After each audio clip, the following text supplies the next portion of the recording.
October 14th, the Grand Ballroom of the Four Seasons, Atlanta. 9 o'clock at night. Derek Whitfield stepped to the podium, adjusted the microphone and smiled.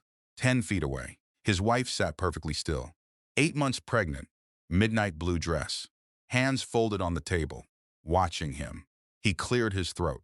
"Claire and I," he said, voice steady and rehearsed, "have made the mutual, loving decision to separate." The room stopped breathing. 400 faces turned all at once toward her. Claire's smile stayed exactly where it was. Her eyes didn't move. Her hands didn't move. Nothing moved. Beside her, Robert Whitfield placed both palms slowly, deliberately flat on the table. His jaw locked. His eyes found his son at the podium, and something behind them went cold. Absolute. Derek leaned back to the microphone, almost smiling now. "Amber and I have grown very close. I'd ask for your privacy as we begin this new chapter." Robert said nothing. He didn't need to, because by the following morning, he would make 4 phone calls and erase his son from a billion-dollar empire forever. This is the story of what happened next and the woman who rose from the wreckage to inherit everything. Stay with us.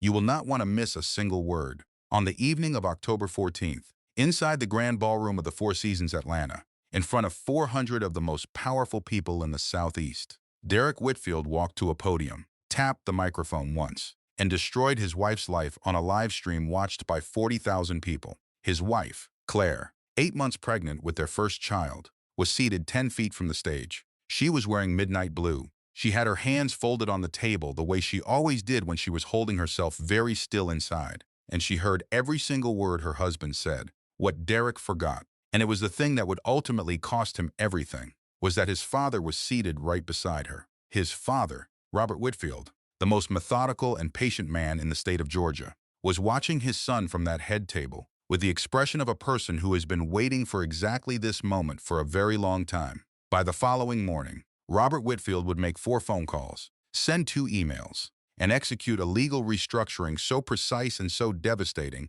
that it would permanently erase his son from the billion-dollar empire the Whitfield family had spent 4 decades building. And he would hand that empire to the woman his son had just publicly humiliated.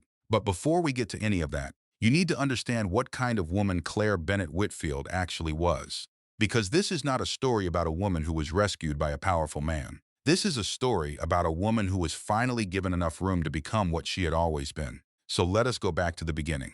Claire Bennett grew up in Savannah, Georgia, the daughter of a high school English teacher and a man who restored antique furniture in a garage workshop for 30 years and called it art, because that is exactly what it was. She grew up understanding that beauty had a purpose, that craft was a form of integrity, and that the things worth keeping were the things worth repairing. She studied art history at the University of Georgia, then spent 2 years in graduate school in New York, where she discovered she was not just someone who appreciated great art. She was someone who could see it clearly, understand its context, and explain its meaning to people who had never once considered that a painting could change their understanding of the world. That skill, the ability to illuminate things for people, turned out to be rarer than she knew at 24. She came to Atlanta at 26 and took an entry-level position at the High Museum of Art, which is one of the finest art institutions in the American South. Within 8 years, she had become one of its senior curators. She designed exhibitions that people drove from 3 states away to see. She gave lectures that filled the museum auditorium on a Tuesday evening. She had a reputation for being someone who made you feel, after spending an hour in her company, that you understood something about the world you had not understood before. She met Derek Whitfield at a museum fundraiser in the fall, 6 years before the night of the gala that would change everything. He was handsome and confident and funny in the specific way of a man who has had a great deal of practice being charming in rooms full of important people.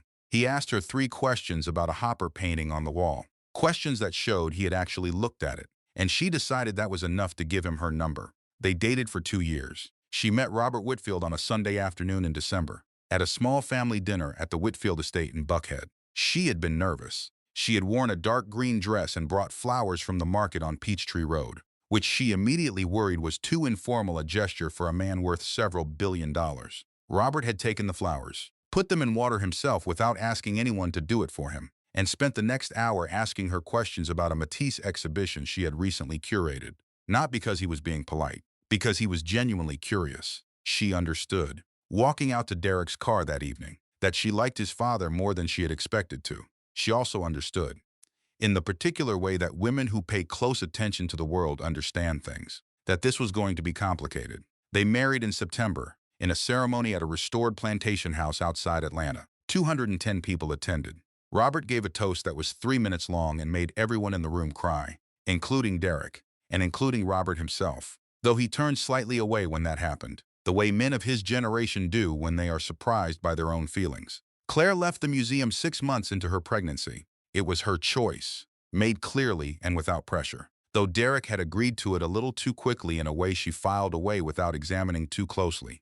She was 34. She had built something real in her professional life, and she intended to return to it. But she also had 3 years of research poured into a project she believed in deeply, a nonprofit initiative to fund accessible, high-quality arts education for children in underserved communities across Georgia. She had presented it to Derek one Sunday evening with a 12-page proposal, a budget projection, and a pilot program outline she had spent 8 months building. Derek had flipped through the pages for 4 minutes. "It is a nice idea," he said, sliding it back across the kitchen table. "But it is not a business." She picked it up, walked back to her office, and put it in a drawer. She sat there for a while in the quiet of the house. Then she closed the drawer. She did not throw the proposal away. That small, stubborn act of preservation would matter more than she could have imagined.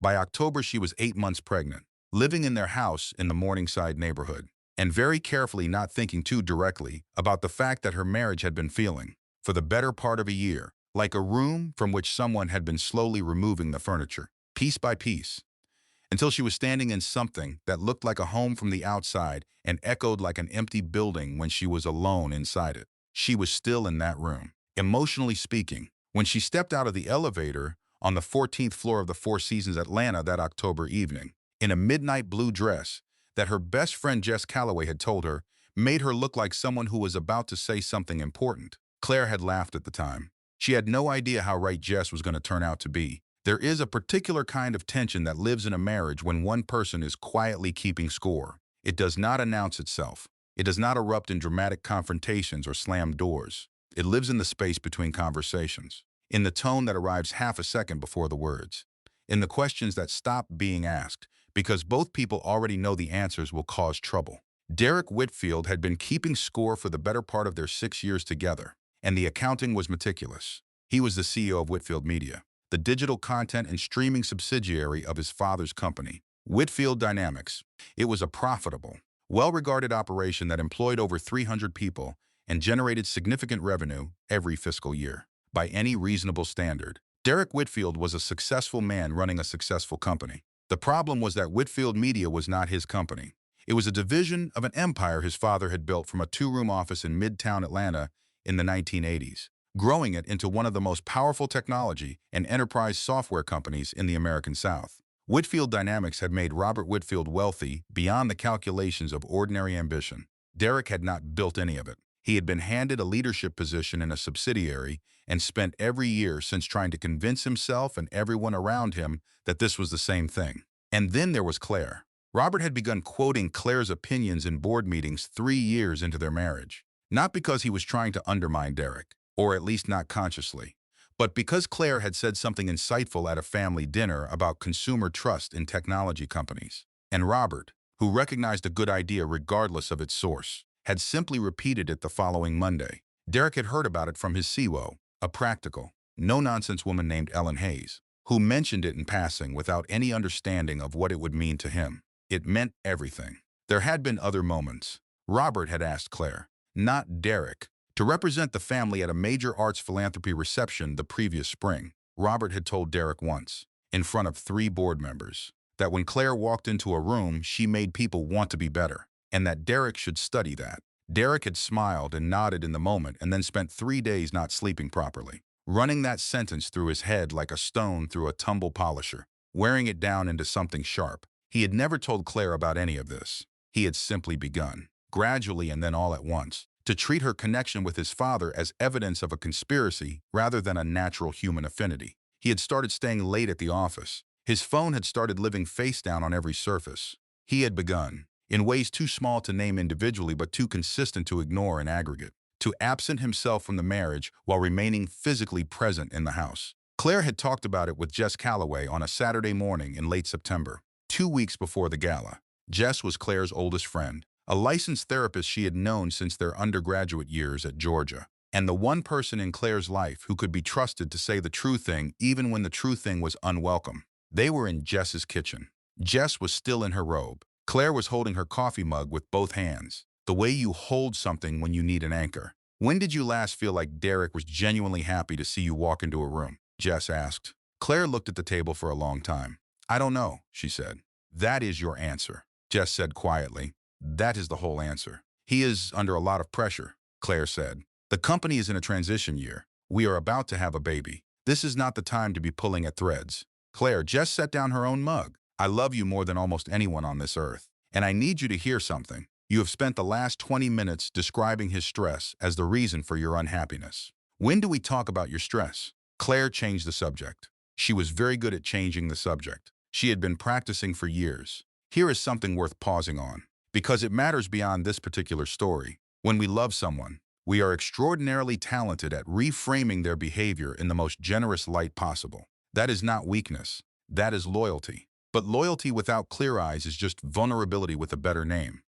If you have ever found yourself working harder to explain your partner's behavior to your own best friend than your partner ever works to explain themselves to you, that gap is important information, not evidence of failure, just information. And information is the one thing you always deserve to have. What Claire did not know, sitting in Jess's kitchen that Saturday morning, was that 5 weeks earlier Derek had called Jess himself. He had asked her to meet him for coffee. He had told her he was planning to end the marriage, that he had been unhappy for a long time, that he believed Claire would handle the news better coming from a close friend than from him directly. He had framed it as consideration. He had asked Jess to help prepare Claire for a quiet, private separation before the annual gala. Jess had listened to the entire pitch. She had let him finish, and then she had told him no. She had told him that what he was asking her to do was use her friendship with Claire as a delivery mechanism for his own avoidance, and that she would not do it. She had ended the call, sat in her car for 10 minutes, and then made a decision she would spend the next several weeks regretting. She had not immediately called Claire and told her everything. She had told herself Claire had enough to manage. She had told herself it might not even happen. She had told herself she would find the right moment. The right moment, it turned out, would not belong to Jess to choose. What neither of them knew, and what Robert Whitfield had known for 3 months, was that an anonymous email had arrived in his personal inbox on a Tuesday in July. It had contained photographs taken in Paris, his son and a young actress named Amber Holt, at a media strategy conference that Derek had personally approved and fully expensed to the Whitfield media operating budget. Robert had read the email once, closed his laptop, sat in the stillness of his study for a very long time, and then he had picked up the phone and called Patricia Hayes, his chief legal strategist, on her personal line. He had told her to bill everything through his personal accounts, not the company. He had told her to begin a full audit of the Whitfield family trust over the following 12 weeks, with a silence so complete that not even his most trusted board members knew what was happening. Robert had retained 3 separate estate law firms, commissioned a forensic audit of Whitfield Media's finances through an independent third-party firm, briefed his core board members individually and in strict confidence, and begun building the legal architecture of something entirely new. He had done all of this before Derek ever walked to that podium. He had been waiting, with the patience of someone who has spent 40 years understanding that timing is not just a component of strategy. It is the whole of it. The gala was 2 weeks away when Claire sat in Jess's kitchen and changed the subject. It was 2 weeks away when Robert Whitfield drove home from a meeting with his estate attorneys and sat in his parked car in the driveway for 11 minutes, thinking about what was coming and what it was going to cost, in ways that money could not measure. It was 2 weeks away when Derek Whitfield, in a hotel room in Midtown Atlanta, told Amber Holt that it was almost time. The 400 guests began arriving at the Four Seasons at 7 in the evening on October 14th. The valet line stretched around the block. The chandeliers in the ballroom were doing exactly what chandeliers in ballrooms are supposed to do. And Claire Bennett Whitfield stepped out of a car in a midnight blue dress and walked through the front doors of the most important night of her life, still believing it was going to be an ordinary evening. The elevator doors opened on the 14th floor at 7:22 in the evening, and Derek reached over without being asked and straightened Claire's necklace. Just that, a small, unremarkable gesture, the kind of thing he used to do in the early years of their marriage without thinking about it. The automatic tenderness of someone who is paying attention to the person beside them. He had not done it in a long time. Claire felt something loosen in her chest that she had not known was tight. Maybe, she thought. Stepping out of the elevator into the noise and warmth of the pre-event reception. Maybe this is the turning point. Maybe the pregnancy. The gala, all the tension of the past year. Maybe something has shifted. Maybe they were going to be okay. She exhaled. She let herself believe it. For exactly 45 minutes, she let herself believe it. Derek was attentive all evening in a way that felt slightly heightened, slightly performed, though she told herself she was being uncharitable. He held her hand for every photograph. He steered her toward the east side of the room where the lighting was flattering. He kissed her temple twice in front of people who were very clearly going to remember it. Jess, who had been placed at Claire's table at Robert's specific request, said very little during cocktail hour. She watched Derek with an expression Claire could not quite read and put down to professional habit. Robert was at the head table, as always the gravitational center of every room he entered. He was 68 years old and moved through social spaces with the unhurried authority of a man who has never once needed anyone's approval. He greeted Claire with a warmth that was entirely genuine and squeezed her hand before she sat down. He looked at Derek for just a moment, a look Claire did not see, and then he took his seat. The dinner passed. The speeches began. The room did what rooms full of important people at philanthropic events do. It hummed with the particular energy of wealth, performing generosity for other wealth, which is not cynical so much as accurate. Derek was scheduled to give a short presentation on Whitfield Media's contribution to the Foundation's digital literacy initiatives. He walked to the podium at 9:14. He was relaxed. He looked good. He spoke clearly and well about the future of content, about the responsibility of media companies toward their audiences, about quality and access and the values the Whitfield name stood for. Claire, watching from the head table 10 feet away, thought he really is good at this. And then he paused. He shuffled his notes once, which was not something Derek did, because Derek never used notes. He looked up at the room with an expression she had never seen on his face in a public setting, something that was performing reluctance while feeling nothing of the kind. As we look to the future of this company, he said, and to what this family stands for, I believe in being honest, even when honesty is difficult. And I believe that honesty, even painful honesty, is the most respectful thing one person can offer another. The room shifted almost imperceptibly. 400 people felt something change in the air without being able to name what it was. Which is why tonight I want to share something personal. Claire and I have come to a mutual, loving decision to separate. She is an extraordinary woman, and she will be an extraordinary mother. But our paths have diverged, and I believe that being truthful, in public, the way this family has always conducted itself, is the right thing to do. A shocked collective exhale moved through the ballroom like a wave. 400 people turned to look at Claire. She was still smiling. Her mind was still processing what her ears had heard. The words were English, a language she knew well, and they were not connecting to meaning at the speed she needed them to. Mutual, loving, decision. This was the first she was hearing of it. A reporter near the back of the room, positioned with a precision that was clearly not accidental, called out, Derek, can you confirm the reports about you and Amber Holt? Derek turned back to the microphone. He paused for exactly as long as he had practiced. He let the hesitation do the work he had designed it to do. Amber and I have grown very close over the past several months, he said. I would ask for everyone's understanding and privacy as we navigate this new chapter together. The room erupted, not in applause, in the specific, electric noise of 400 people reaching for their phones at the same moment. And then Jess, who had been sitting beside Claire in a silence that now made complete and terrible sense, leaned close. Her voice was barely audible under the noise of the ballroom. Claire, I have to tell you something right now, and I need you to hear it without reacting. Derek called me 5 weeks ago. He asked me to meet him for coffee.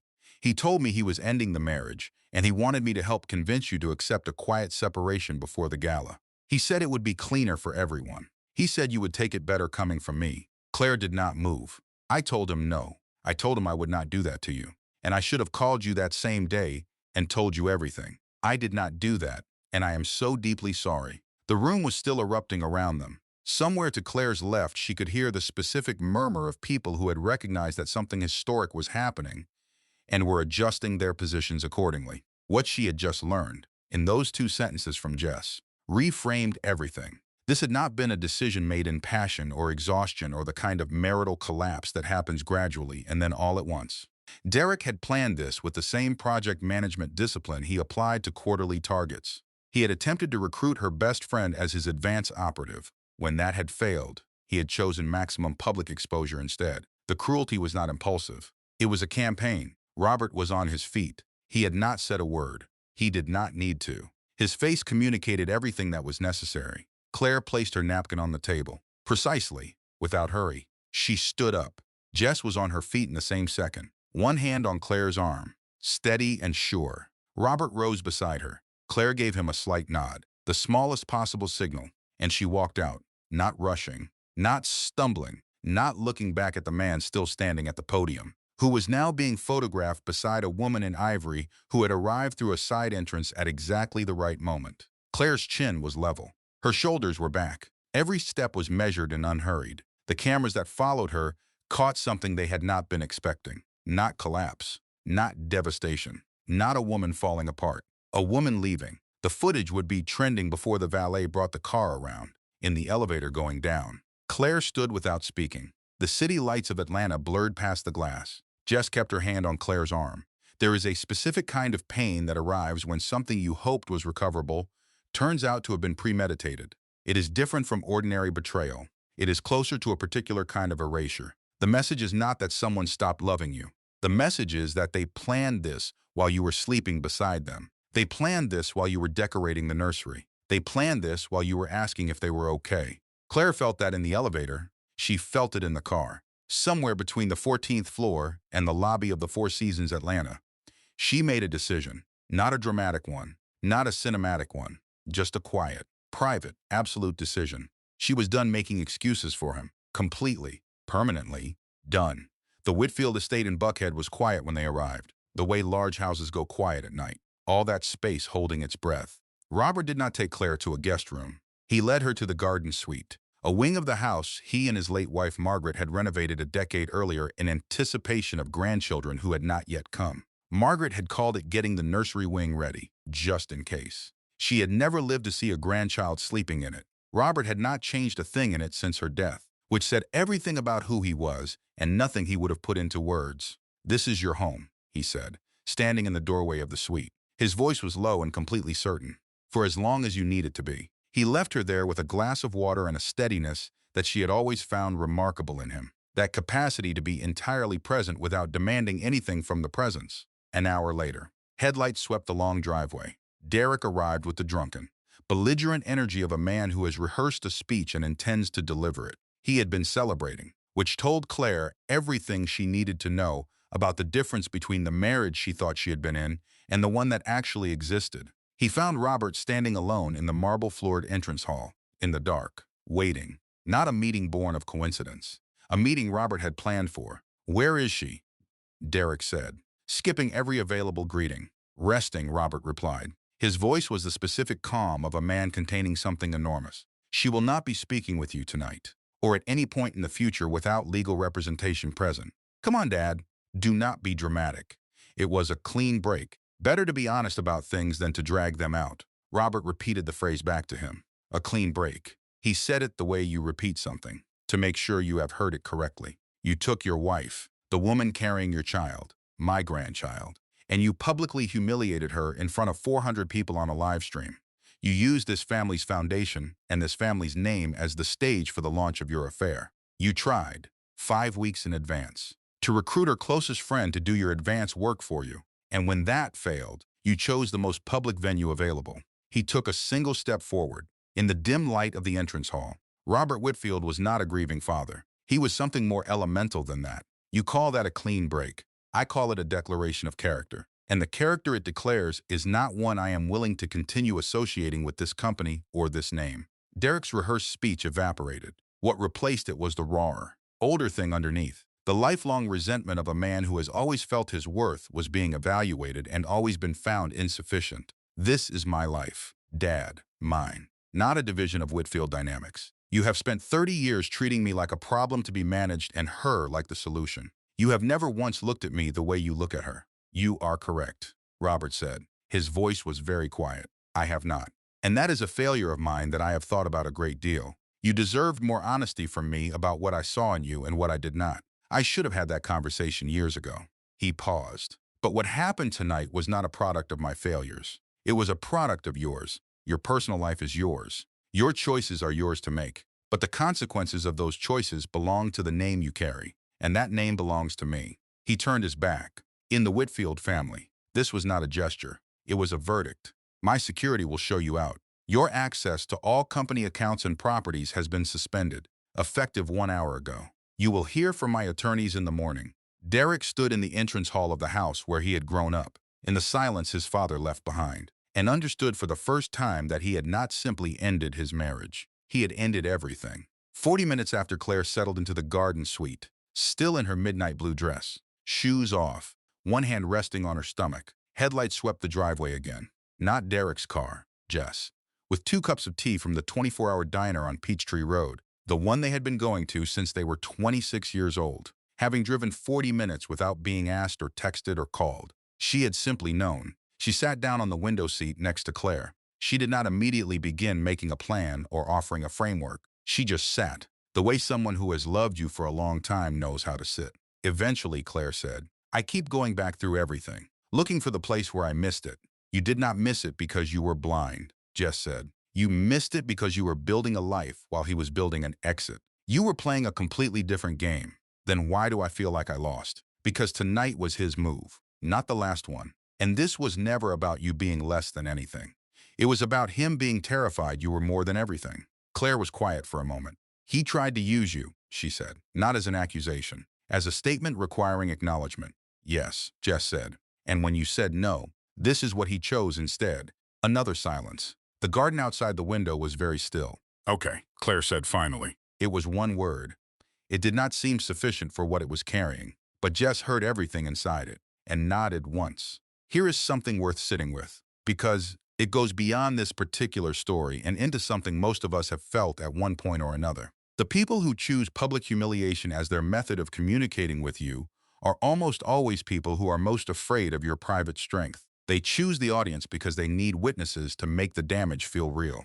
Because alone, in private, without the crowd to give them cover, they already know which way that conversation ends. Derek Whitfield did not announce his affair in a ballroom full of 400 important people because he was brave. He did it because he needed 400 people in that room to make Claire feel too outnumbered to fight back. He fundamentally misunderstood what she was made of, and what he had not calculated, not once in all his planning, was that Patricia Hayes, Robert's chief legal strategist, had been working quietly for 3 months, and that everything Derek had spent weeks building was already inside a legal fortress he did not know existed. Tomorrow morning, he would begin to understand. 3 days after the gala, the estate had the particular quiet of a place that is healing without hurrying. Robert moved through the house with his customary efficiency, but with something underneath it that Claire had not seen in him before, a gentleness of pace, as though he understood that some things needed more time than his usual standards allowed. He called her into his study on a Thursday morning,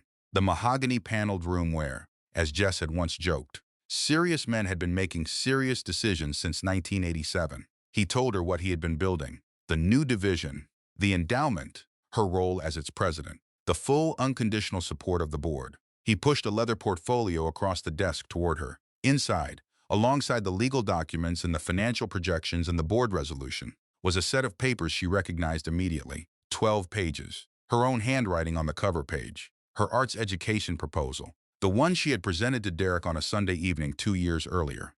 The one Derek had flipped through for 4 minutes before telling her it was not a business. She looked up at Robert. He asked me for a copy of it 6 months ago. Robert said simply, I do not believe he ever mentioned that to you. He said it was a distraction from the core business. Claire said, he was wrong. Robert replied, it is the only thing this family is building that will still matter in 50 years. For 48 hours, Claire allowed herself to feel something she had not felt in months. Something that resembled, tentatively, carefully, hope. She began sketching a 5-year strategic plan at the desk in the garden suite, filling a yellow legal pad with ideas that had been waiting in that drawer for 2 years. She called Jess at 11 o'clock on a Tuesday night just to talk through a pilot program idea for rural school districts in South Georgia, for the first time since the gala. She laughed. The genuine kind. The kind that surprises you when it comes out. She thought, I can do this. This is actually mine. She was still holding that thought on Wednesday morning when the doorbell of the estate rang at 9:14, and a process server asked for Claire Bennett Whitfield by name.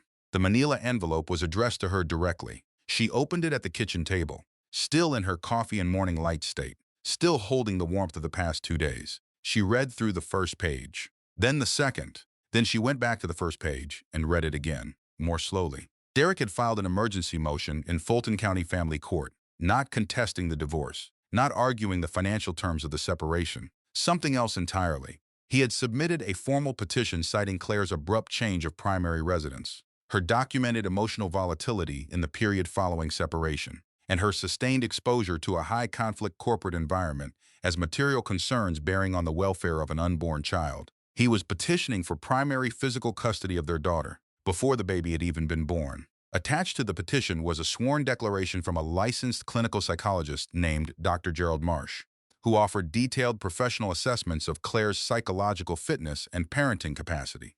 Dr. Gerald Marsh, who had never met Claire, not once in her life. Patricia Hayes was on a video call with Claire and Robert within the hour. Patricia was a woman who had spent 30 years in corporate and family law, and who communicated urgency not through raised volume but through a very specific quality of stillness. "We pulled Dr. Marsh's professional engagement records this morning," Patricia said. "His retainer agreement with Derek's personal attorney is dated 6 weeks before the gala." Silence. 6 weeks before the gala, Claire. "He retained a psychiatrist to build a documented case against your mental fitness while you were still sharing a home with him, while you were still going to prenatal appointments together, while you were still making dinner." Jess, whom Claire had asked to be present for every call since the gala, said very quietly, "The gala was the distraction. This was always the real move." Claire's hands went flat on the table. She looked at them for a moment. When she raised her eyes, her expression had crossed some threshold that the people watching her on that call recognized but could not quite name. Something past hurt, something that had found its footing. "What do we do?" she said. "We dismantle him," Patricia said, methodically, "starting in the next 20 minutes. Before we go further, there is something here that matters beyond this story, something worth hearing clearly. The moment any separation begins, even one that seems amicable, even when the other person is saying all the right things about keeping it fair and simple, you need your own attorney, not a shared mediator, not a mutual friend who happens to have passed the bar. Yours. Someone whose only professional obligation is to protect your interests and yours alone. Because the person who says, 'Let us keep this simple,' is very often the person who has already made it complicated, just without your knowledge. Document everything. Save every text and every email. Get your own legal representation before you think you need it. Because by the time you think you need it, the other side may already be 6 weeks ahead of you." Patricia began working within the hour. She requested Dr. Marsh's full client history and professional record. She commissioned 2 independent licensed psychologists to conduct a peer review of his methodology. She filed a motion challenging the validity of the declaration on grounds of professional impropriety. She requested a full transcript of Derek's communications with his family law attorney for the 90-day period preceding the gala filing. Claire signed what needed to be signed. She answered every question Patricia asked. She was precise and organized and did not allow herself to feel, in those hours, any of the things she was actually feeling. There would be time for that later. For now, there was work to do. What no one on that call knew yet was that Derek had not finished. He had 2 more moves prepared, and he was about to make them both within 48 hours of each other, in a sequence that was designed to be overwhelming. He wanted Claire exhausted, isolated, and financially stretched by the time their daughter arrived. He was very nearly going to succeed. Derek Whitfield had spent his professional career inside a company that did not fully belong to him, managed by a father who did not fully believe in him, and he had learned, in that particular school, that the most effective way to neutralize an opponent was not to confront them directly, but to attack their infrastructure, cut the resources, control the timeline, outlast them. He applied the same logic to the campaign against Claire. On a Friday afternoon, timed with cold precision to dominate the weekend news cycle and prevent any coordinated response before Monday morning, his attorney Bradley Steele filed a $2.1 billion civil lawsuit against Whitfield Dynamics. The allegations were numerous and detailed. Tortious interference with business relationships, breach of fiduciary duty, corporate sabotage motivated by personal vendetta, willful disruption of a functioning subsidiary by a majority shareholder acting outside his proper authority. The document was 83 pages long and had clearly been in preparation for some time. By Saturday morning, Whitfield Dynamics Under Siege was trending nationally. Wall Street opened Monday with 3 of the company's major advertising partners putting their contracts under formal review. A prominent Atlanta financial analyst published a widely read piece asking whether Robert Whitfield's personal emotional state had become a material risk to company shareholders. Robert's most trusted board member, a man who had sat beside him at that table for 22 years, called on Sunday evening. "Robert, How long can you hold this position? As long as it takes, Robert said. The market does not grade on character. The board member said carefully. I know, Robert replied. I am not concerned with the market's current opinion. The call ended. Robert sat for a while in the study. Even the people who loved him were quietly beginning to wonder. 48 hours later, the lawsuit still consuming every available media cycle. Amber Holt gave an exclusive interview. Not to a tabloid. She was too media savvy for anything so easy to dismiss. She chose a respected entertainment and culture publication, the kind that gave its subjects the appearance of being taken seriously. She sat in a chair in what appeared to be her own living room, which it was not, and spoke about the relationship in a way that was carefully calibrated to seem reluctant. She did not attack Claire directly. That would have been too obvious and too easily discredited.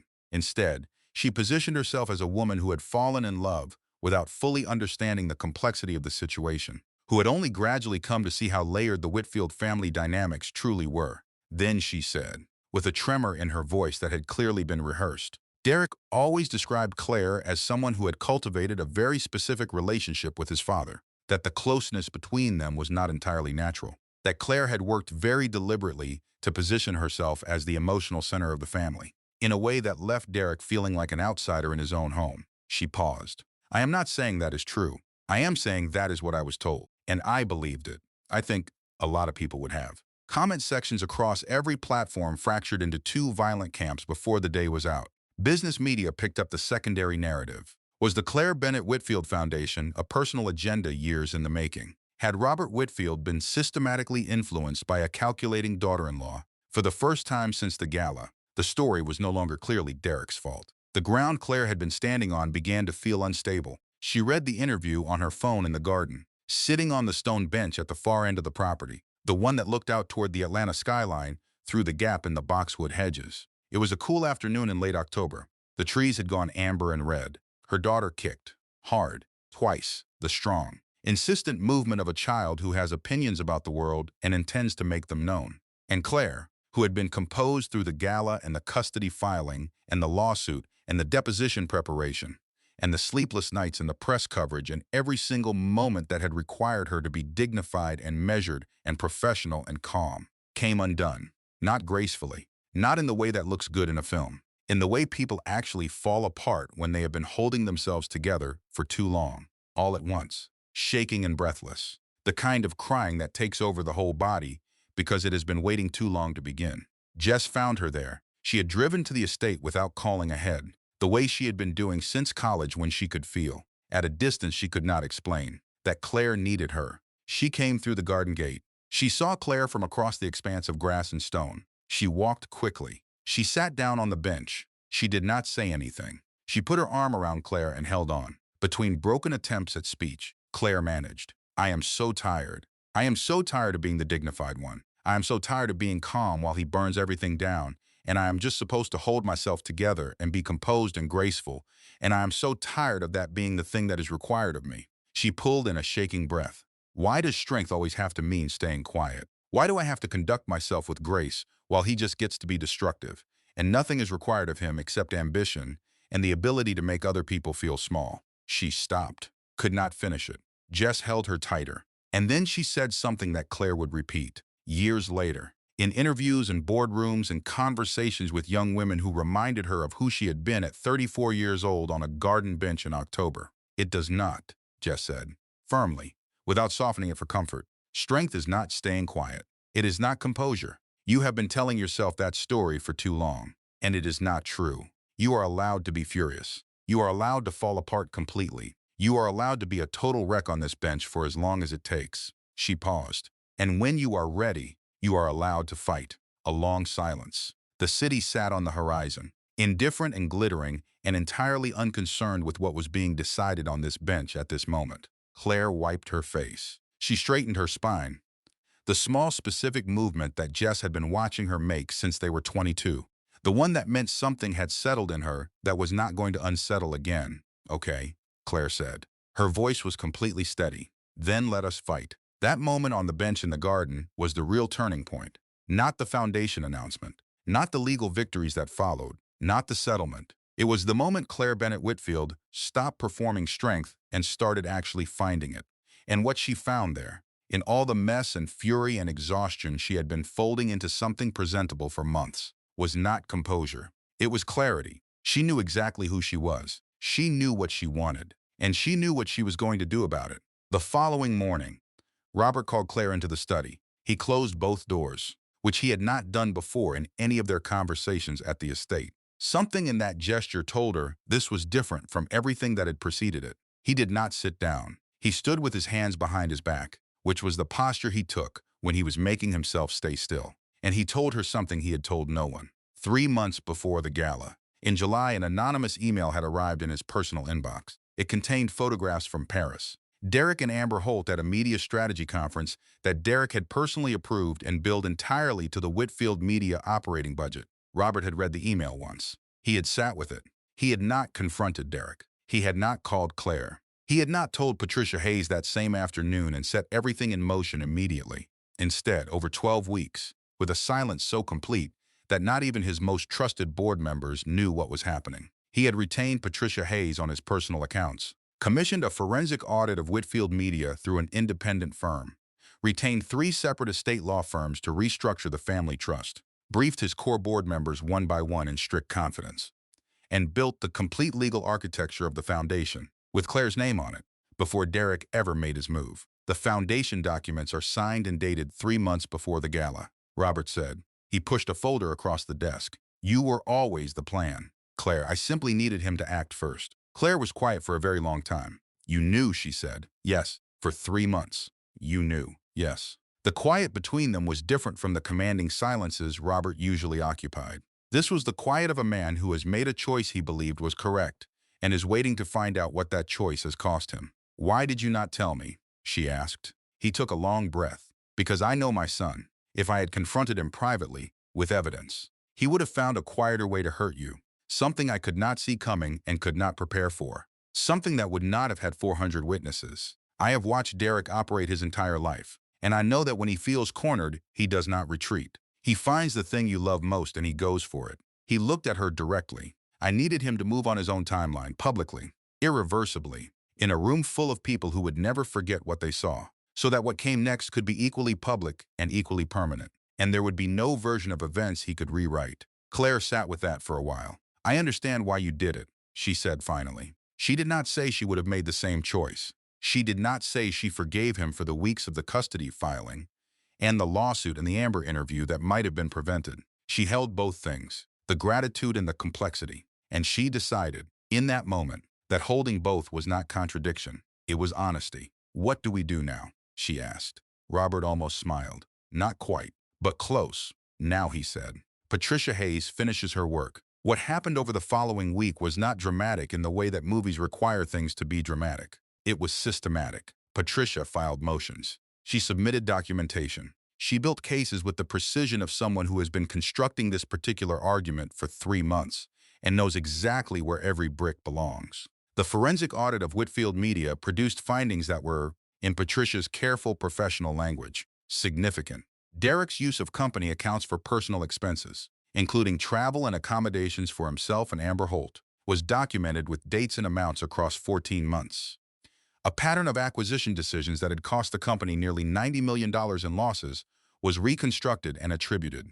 3 former female employees had provided sworn affidavits describing a workplace environment that would not survive any serious external review. Derek, watching all of this from the hotel suite that had become his residence, retained Bradley Steele as his civil litigator and prepared to expand the war. He was determined. He was still certain, at some level he had not yet examined, that he could outlast them. What he did not know was that Amber Holt, in the apartment she had returned to after leaving his hotel suite 3 weeks earlier, had been keeping records. She had not planned to.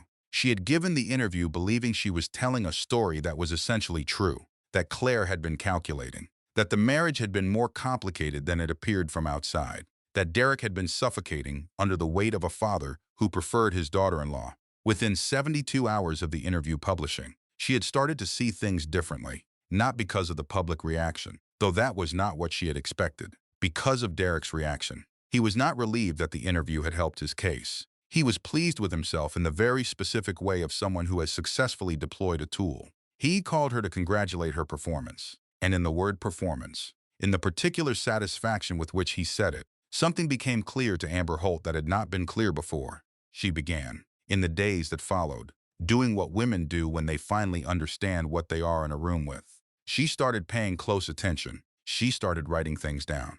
And when Derek made phone calls from her living room, calls he apparently believed she could not hear from the kitchen, she started setting her phone face down on the counter and pressing record. She did not share any of this immediately. She sat with it. She was figuring out what it meant about her own choices, about what she had believed and what she had allowed herself to believe. And that process was not a fast one. But she was keeping the recordings, and she was waiting to understand what, if anything, she was going to do with them. On the morning of the final settlement meeting, Patricia Hayes sent everyone a 4-page summary of their position. It was, she wrote, as close to airtight as 30 years of practice had allowed her to construct. She was confident. The team was prepared. Everything was in order. At 7:43 in the morning, Claire's personal phone lit up with a message from an unknown number with a Buckhead area code. 5 lines. Do not go in there thinking it is over. Derek told Bradley Steele the strategy 2 weeks ago. String out the settlement. Exhaust resources. Wait until the baby comes and she is isolated and exhausted. Then renegotiate from a position of depletion. His exact words were, "Women like Claire always fold under the weight of it. I thought you should know." Claire showed the message to Patricia. Patricia looked at it for a moment, then picked up her phone. "Get me everything on Amber Holt's phone activity and location data for the past 30 days. She said to her investigator. She had the answer within 40 minutes. A prepaid phone purchased at a drugstore on Peachtree Road 3 weeks earlier. And with it, a message asking if Patricia Hayes would accept an audio file sent through a secure transfer link. Patricia accepted. There were 3 files. In the clearest one, Derek's voice was unmistakable. She will fold. Women like Claire always fold when the baby comes and the money gets tight and they are running on no sleep. We do not have to beat Patricia Hayes in court. We just have to outlast Claire emotionally. That is the whole strategy. We wait her out." Patricia listened to the recording once, all the way through. She picked up her pen. "Bradley Steele," she said calmly, to no one in particular, "is going to have a very difficult morning." The 40th floor conference room at Whitfield Dynamics had floor-to-ceiling windows on 2 sides that looked out over the Atlanta skyline. And on a clear morning in November, the city spread itself out below you in a way that made even ordinary decisions feel significant. Derek arrived at 9 o'clock with Bradley Steele, both of them in suits that projected the confidence their preparation had given them, which turned out to be a confidence built on a foundation that no longer existed. Patricia Hayes was already in the room when they entered. She was standing. There was a small digital recorder on the table in front of her. She did not greet them. She pressed play. Derek's voice filled the room. "She will fold. Women like Claire always fold when the baby comes and the money gets tight. We just have to outlast her emotionally. That is the whole strategy." "She stopped it after 15 seconds, Mr. Steele," Patricia said, in a tone of complete professional pleasantness. "I imagine you would like a moment with your client." They were given 5 minutes. They used all of them. When they came back to the table, Bradley Steele's posture had changed in a way that told everyone in the room everything they needed to know about where the next several hours were going. Charles Albright, the Whitfield family's estate attorney, opened the proceedings. He was a man in his 60s who had been in this room for decisions that had shaped companies and careers and the financial futures of hundreds of people, and he communicated without unnecessary preamble. He laid out the terms, one by one, in the order they had been prepared. The custody petition was withdrawn. "With prejudice, Dr. Gerald Marsh's sworn declaration was struck from the record." Bradley Steele did not contest this. The $2.1 billion civil lawsuit against Whitfield Dynamics was dismissed in full. All related motions were withdrawn. Bradley Steele did not contest this either. The inheritance restructuring, already legally ratified and filed through 3 separate estate law firms, was confirmed as permanent and unassailable. The family trust was formally restructured. A new independent trust was established for the benefit of the minor child, co-managed by Robert Whitfield and Claire Bennett Whitfield as sole co-trustees until the beneficiary reached the age of 30. Derek Whitfield's name did not appear in the document in any capacity that carried authority. The Claire Bennett Whitfield Foundation, its $1 billion endowment, its board structure, and its presidential mandate were confirmed as permanent and legally protected. What remained was a personal separation settlement drawn entirely from Derek Whitfield's own premarital assets, a sum that most people would consider significant, representing a fraction of what he would have inherited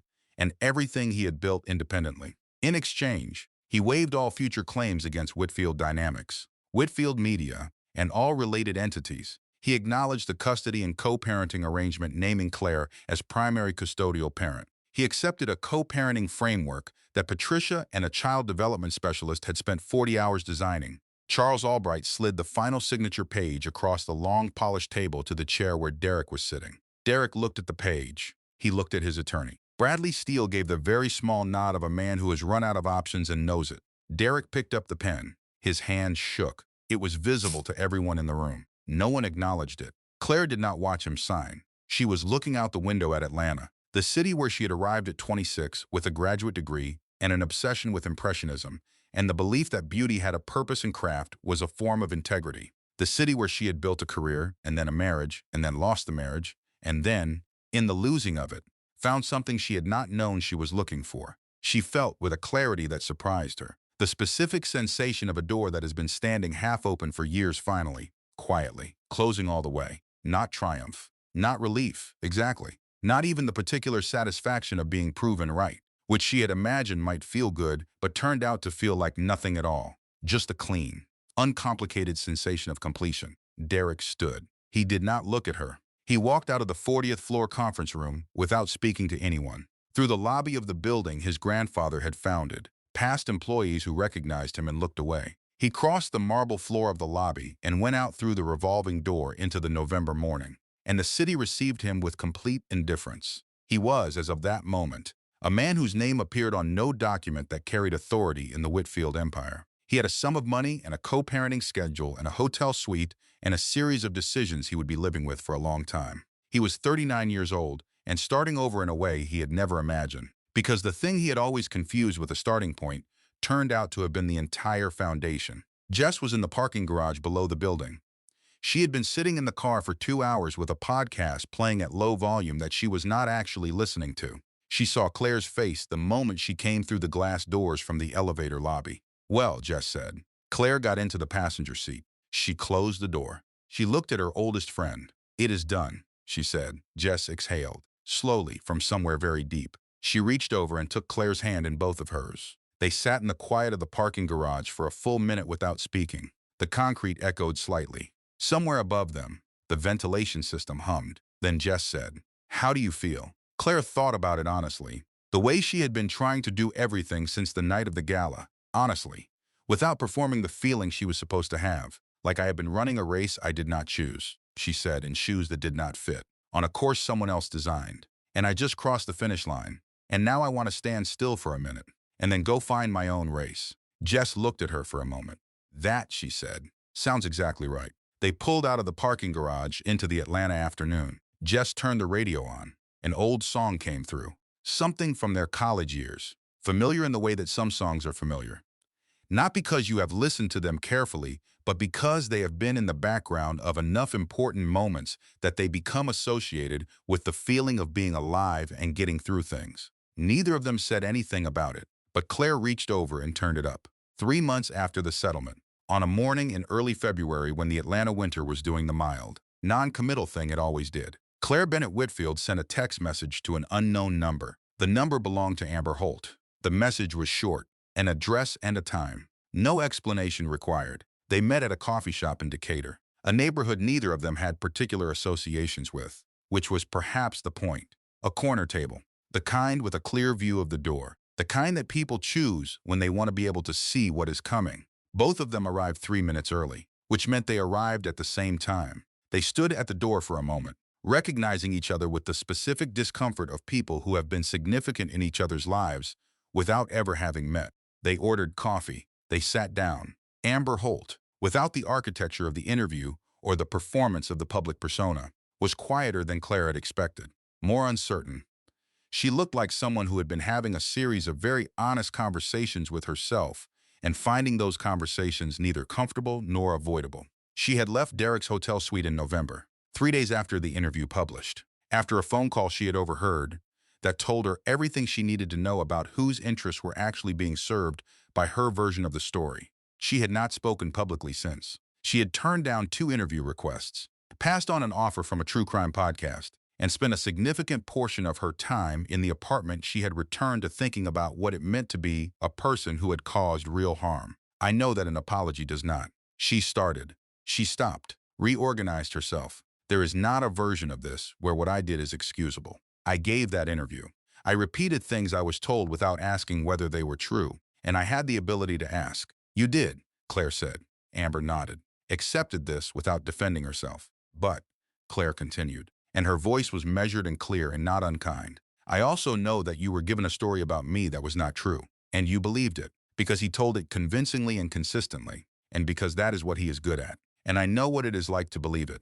I believed it for 6 years. Amber looked down at her coffee. I really thought he was different, she said quietly. I know how that sounds, given everything. I know, Claire said. I thought so too.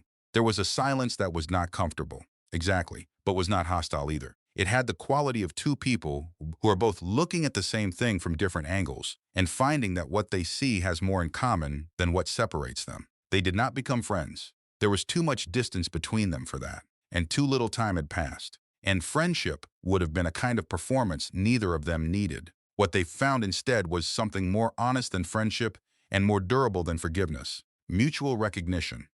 Two women, the same man, the same story told from two different angles. Both of them eventually stopping believing it. Claire never spoke publicly about that coffee. She did not give an interview about her magnanimity. She did not use it as evidence of her character, because she understood that the moment you use an act of generosity as evidence of your own goodness, it ceases to be generosity and becomes something else. She simply extended a private, quiet acknowledgement that the world is rarely as clean as the stories we tell about it, that the villain of a story is almost never as simple as the story needs them to be, and that sometimes the most powerful thing you can do, the hardest thing, the thing that takes the longest to arrive at, is to refuse to let someone else's cruelty make you cruel in return. That is its own kind of strength, a harder kind than fury, but the kind that actually lasts. Lily arrived on a Thursday evening in November, 3 weeks after the settlement. She was 7 pounds and 4 ounces. She had Claire's forehead and an opinion about most things that was clear from the first hour of her life. She arrived into the world with the focused energy of someone who had somewhere important to be.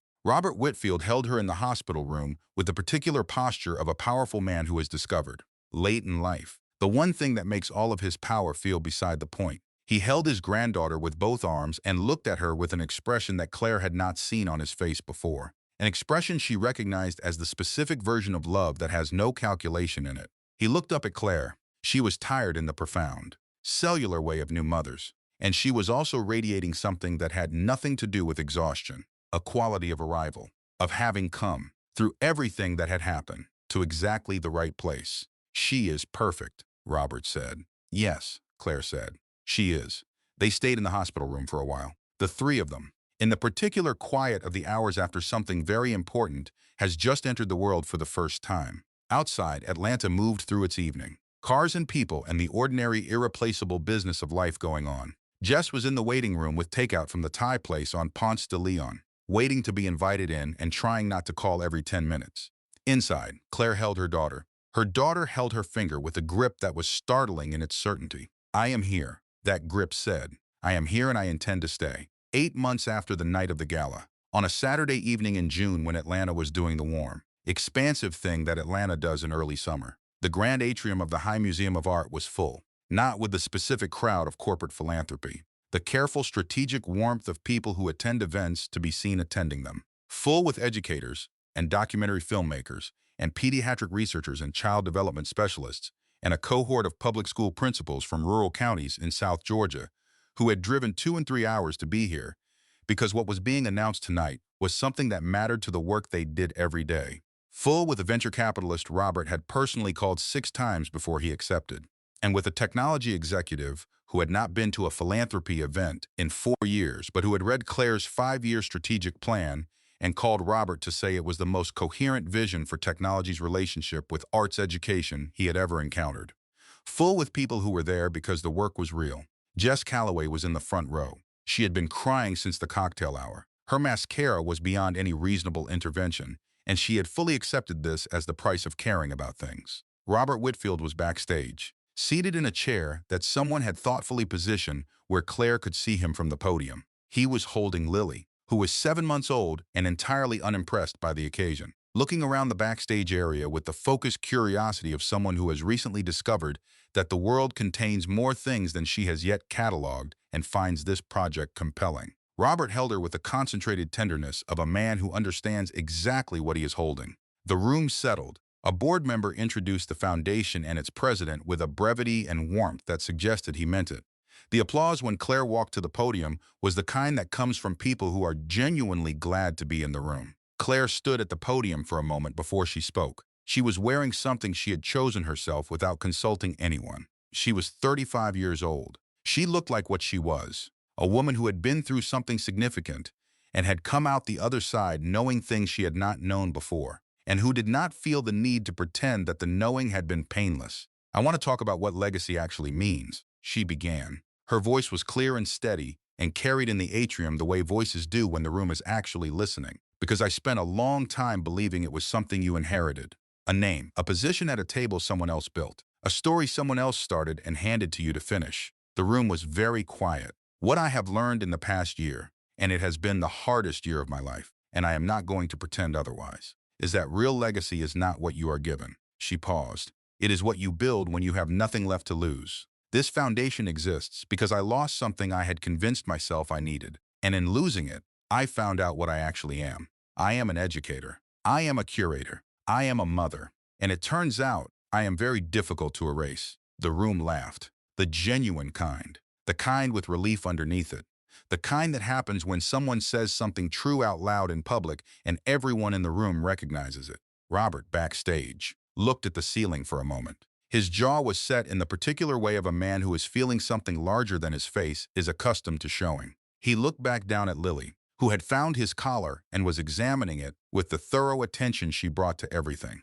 He had made choices in this past year that he believed were right and that had cost more than he had anticipated. He had chosen strategy over warning and had spent months watching a woman he cared about navigate consequences that his silence had partly created. He had learned something from that. Something about the difference between protecting someone and honoring them. And he was still working out what to do with that knowledge. But he looked at Claire at the podium and at Lily in his arms. And he knew, in the way that you know the things that matter most, that the future of the Whitfield name was in better hands than it had ever been in his son's. That was the truth he could hold without qualification. Claire spoke for 12 more minutes. She outlined the Foundation's first major initiative, a 3-year funding commitment to high-quality arts education programming in 47 underserved school districts across Georgia, starting with the pilot program she had been developing for 3 years. The program Derek had called a distraction from the core business, the program she had put in a drawer and refused to throw away. She described the Foundation's investment philosophy, which was built on the principle that access to art and creativity was not a luxury but a developmental necessity, and that the communities most underserved by that access were the communities most in need of the problem-solving capacity that creative education produced. She spoke without notes, which told the room everything it needed to know about how long she had been thinking about this. When she finished, the applause was sustained and specific, the kind given to people who have said something the room was already thinking, but could not have said as well. Afterward, backstage, she sat in a folding chair with Lily asleep on her chest. The sounds of the reception floated through the curtain. Real voices. Genuine conversation. The specific noise of people who have come together around something that actually matters.